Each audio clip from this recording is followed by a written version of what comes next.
You're not competing with them. You're not falling behind anyone else. You're in a race against one person only, yourself.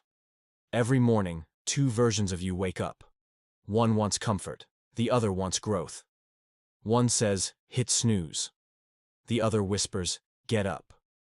One scrolls, the other starts.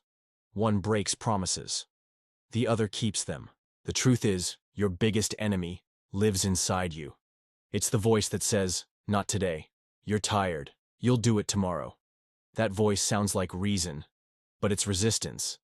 And if you keep listening, that version of you wins. The cost isn't just a missed workout. It's the identity you're reinforcing. Every time you choose the easy path, you teach your brain, we don't finish things. We break our word. And slowly, quietly, that becomes who you are. So how do you win the battle with yourself? You don't wait for motivation. You don't argue with the voice. You act, fast, small, immediate. Get out of bed, write the first line, start the timer. Action drowns doubt, momentum builds belief. Every time you choose discipline over delay, you build a new version of you. One that's consistent, focused, clear. One that keeps promises, even when no one's watching. That version is already inside you. You just need to let it lead. So no, it's not you versus the world. It's not you versus the algorithm.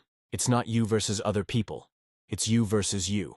And when you beat that version of you that always gives up, there's no one left who can stop you. Comment below, I'm choosing the stronger me. Then go win today's battle, one action at a time.